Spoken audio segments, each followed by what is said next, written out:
Hey everyone, Minutia Minute here, and don't let the background fool you because this is the 365 movie challenge recap.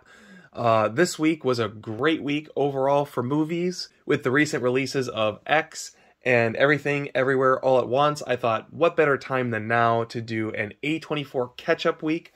There's so many A24 movies out there. I've really never seen a bad one. And I've had so many more on my list to get through, and so I was excited to finally tackle them here. And I'm excited to say there still isn't a bad A24 film that I've seen. Some are certainly better than others, but even the ones that aren't as good are at least interesting and engaging to watch. So much like I do my comic book reviews, I'm going to present the movies I watched to you guys from least favorite to most favorite, and hopefully you see something in here that you're excited to go check out, because there really is a lot of great stuff here. I think A24 gets kind of a bad rap as the studio where all the movies are certified fresh on Rotten Tomatoes, and the audience scores are always kind of in the toilet. And I'm not sure entirely why that is, although we'll maybe explore that a little bit as we're going through these movies. To a certain degree, you know, A24 makes stuff that seems very commercial when it actually isn't. And so, you know, they draw in crowds that maybe just aren't the right fit for it. So take a look at my reviews today. If anything strikes your interest, go check it out, and I would love to know your thoughts on any of these movies in the comments down below. So kicking things off with easily the least favorite movie I watched this week, The Green Knight. This is a tough one to talk about, actually, because I'm still processing it a little bit. But this stars Dev Patel and Alicia Vikander. Dev Patel is Gawain the Green Knight, and this is David Lowery's attempt at retelling that Arthurian legend. So if you don't know the legend already or you haven't read it, Gawain and the Green Knight, basically, the Green Knight shows up in King Arthur's court and challenges someone to a duel under the pretext that whatever blow is struck to the Green Knight will be revisited upon the knight who challenged him a year and a week later. So the fight takes place on Christmas, and then the knight who accepts his challenge is expected to go to the Green Knight's castle the following New Year. So Gawain accepts the challenge, beheads the Green Knight, and then the next year has to go visit the Green Knight and basically accept his own beheading. So he travels to a castle, meets a lord who tells him that the Green Knight is basically just up the road. He spends some time in this castle. The lord's wife attempts to have an affair with Sir Gawain and fails. And then at the end of the story, you find out that this lord actually was the Green Knight, and the Green Knight shows mercy. That's obviously a super simplified version of the story. There's a lot of like French chivalry tradition interwoven into the story. This is one of those stories that, you know, predates Arthur, but then got rolled into the Arthurian legend as a whole. So then that begs the question, what is the Green Knight movie? What is it trying to be? Is it trying to adapt Sir Gawain and the Green Knight as a story? Is it trying to like deconstruct King Arthur? Is it trying to go completely in its own direction? And ultimately, the reason this movie is so low on my list is I don't know what this movie was really trying to do. And after watching the extras for the movie, I felt like the director didn't really know where he wanted to go with it either. There's a lot of talk about making the story more palatable for modern audiences. They extract a lot of the sort of chivalry elements or redefine chivalry in a more modern context. He significantly gimps Sir Gawain, who is sort of famously the most chivalrous, brave knight of King Arthur's court, and turns him into kind of a weasel because he's going to sort of go on this journey to become the Sir Gawain that we know from Arthurian legend. And then while there are certainly story beats from the original verse in this movie, with the exception of a few key scenes, including like the opening of the film, a lot of it kind of goes on its own track, doesn't really meaningfully follow the original story. And the problem with stripping all that out and adapting it all is you end up with a story that's pretty pedestrian. Dev Patel is sort of an adult man-child that has to learn the value of growing up and, you know, becoming a man, so to speak. Over the course of the film, he meets Alicia Vikander, who is a girlfriend, and then she shows up again as a different character as the queen,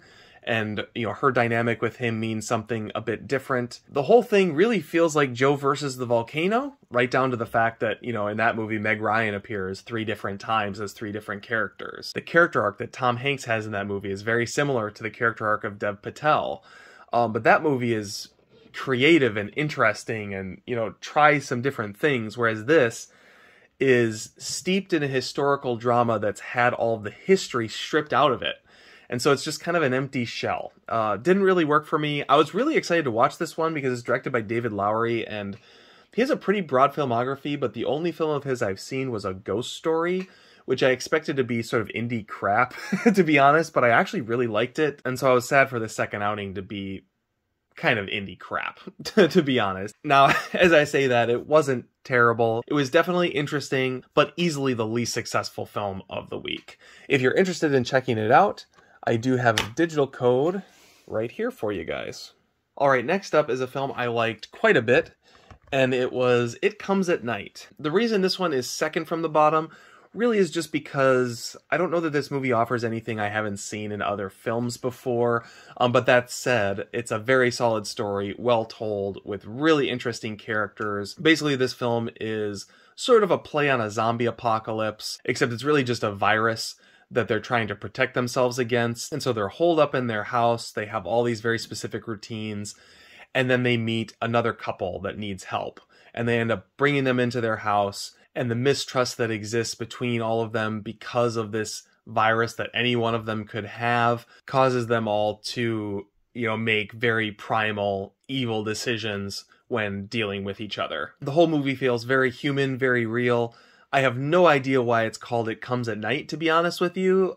There's a character that shows up at night in the beginning, but there's not really any significance to things happening at night specifically. And I think this is maybe a good example where I don't really remember the marketing for this. We have this sort of post-apocalyptic film that ultimately feels like a zombie movie without the zombies. It kind of has some of the trappings of like A Quiet Place, but with none of the crowd-pleasing elements, right? Like, it is all about the human drama and the human condition. Makes for an excellent film, also an easily marketable film that people would go see, but then doesn't, offer any of the Steven Spielberg crowd-pleasing elements of something like A Quiet Place. And so ultimately you get a great movie, certified fresh on Rotten Tomatoes, but the majority of the crowd that wants to go see a fun, scary movie is going to be let down, which you see a lot with A24 films. This is definitely a movie I would really recommend, and you are welcome to the Blu-ray code for it if you would like. Alright, next up, I am unfortunately not going to have a digital code for you guys because this is a movie that is in theaters right now. Might be a little bit of a hot take, this being as low as it is on my list. I've heard a lot of people raving about this movie.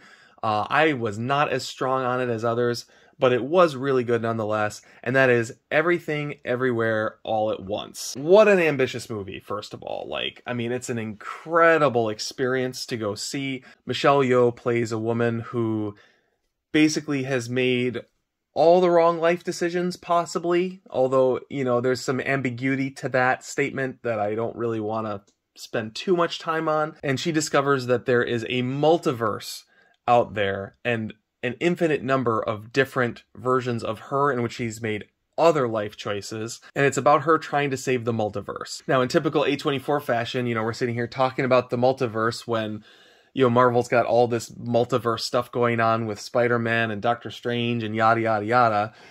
This movie is not that, right? I would actually argue this is a very comic booky movie. Those of you guys who read a lot of indie comics, this is right up your wheelhouse. This is one of those movies where people who don't read comic books don't realize just how well this movie captures the indie comic book scene, actually. So then the question is, why isn't this movie higher on the list? It's super ambitious, very dense storytelling, well-developed characters.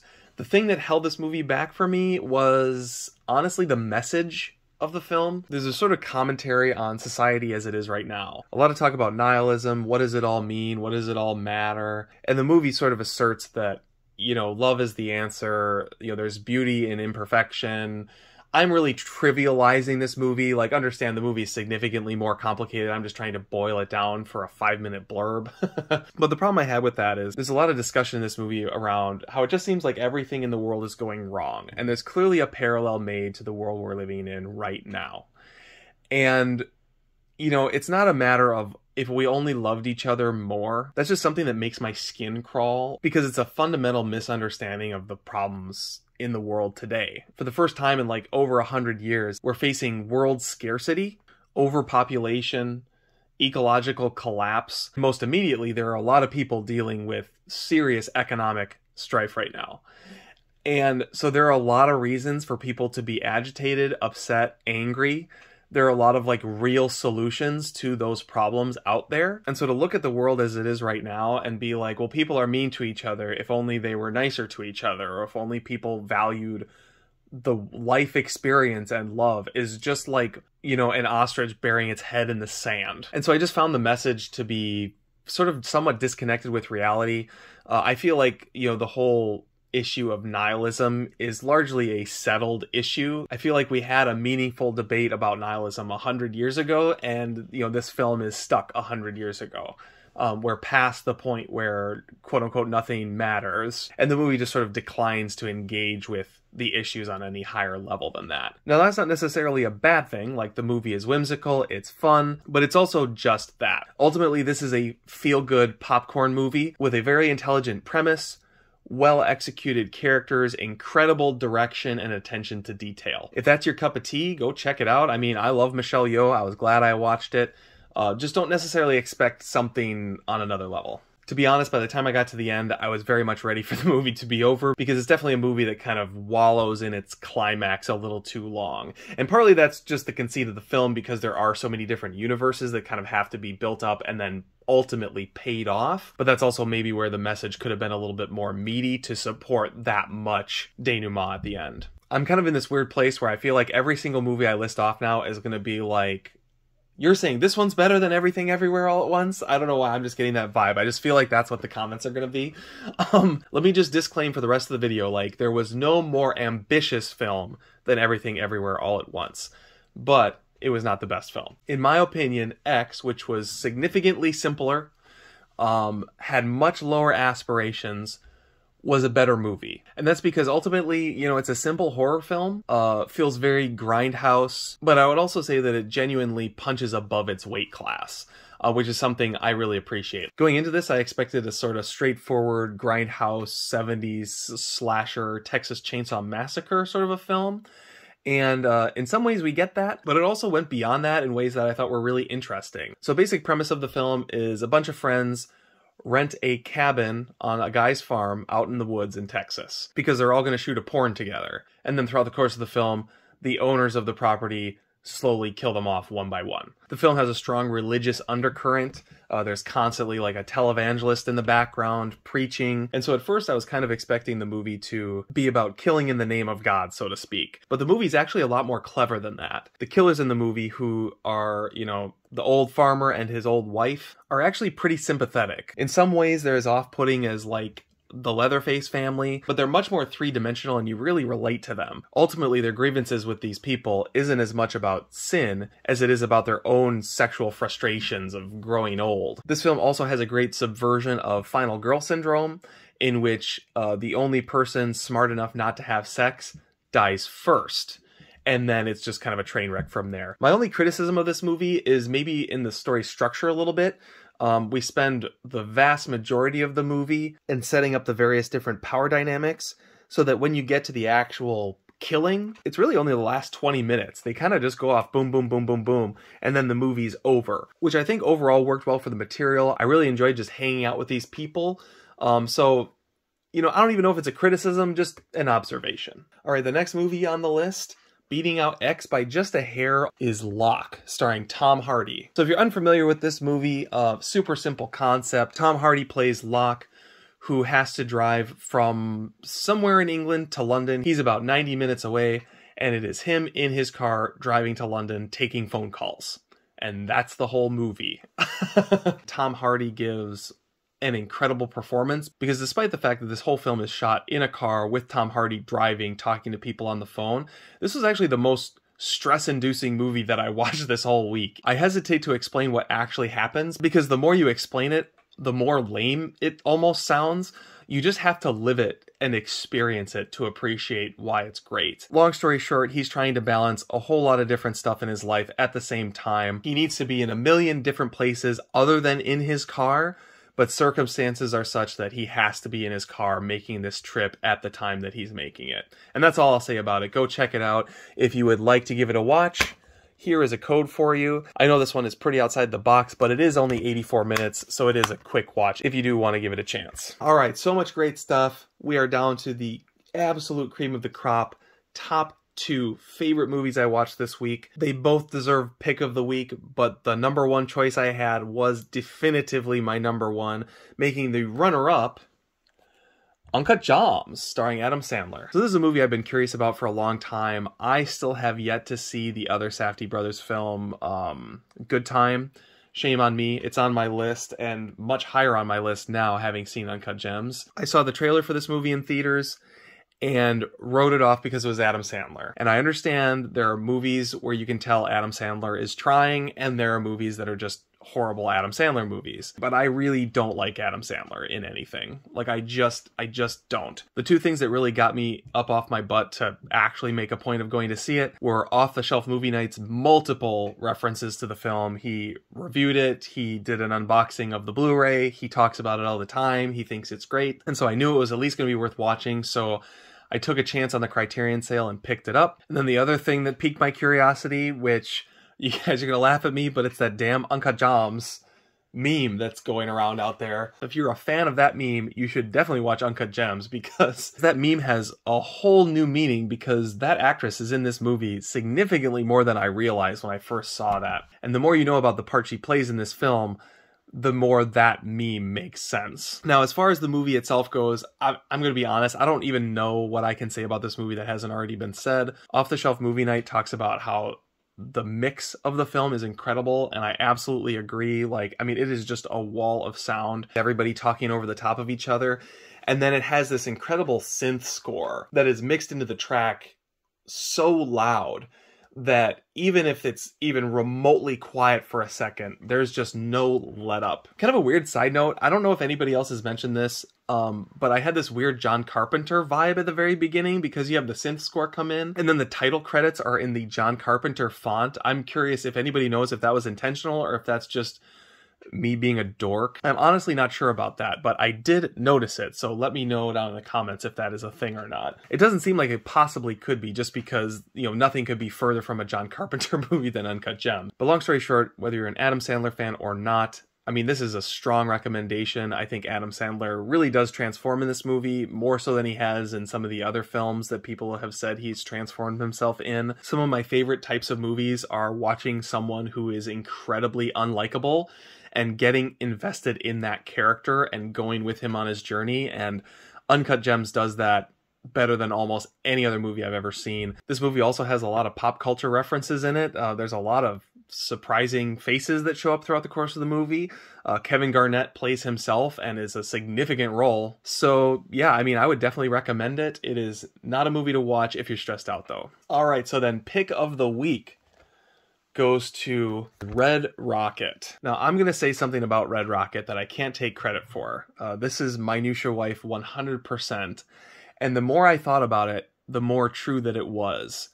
Red Rocket is Napoleon Dynamite for adults. It was really funny because as we were watching the movie, I kept getting vibes of Napoleon Dynamite and I couldn't quite articulate it. And then Minutia Wife said it out loud and the whole thing just kind of clicked into place. Now, this movie has some very heavy elements, very dark aspects, but it's kind of astonishing how similar they feel. And I think what it is Napoleon Dynamite deals with sort of low IQ trailer trash and sort of glorifies it.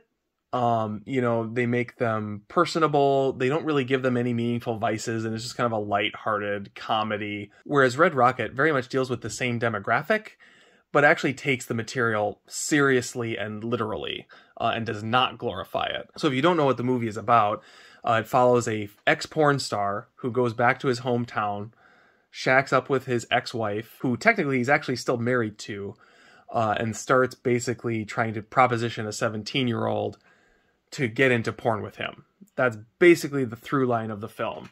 Another movie with a character that is incredibly unlikable, but you're super invested in. Simon Rex plays the porn star. He nails down the part of this person who is good at striking up conversation and behaving like a normal, friendly guy, but is actually completely oblivious to the hurt that he's causing people and just how awful of a person he really is. And it's funny because as I'm explaining it right now, I'm making it sound pretty dark, but the movie is genuinely hilarious. Like, the humor derived from the characters and some of the situations they end up in is genuinely hysterical. And in that wonderful way where you're not entirely sure if you should be laughing, and sometimes in a way that you're not entirely sure the filmmaker's even trying to be funny. This is actually my first Sean Baker film, and now I'm really interested in going back to see The Florida Project and Tangerine.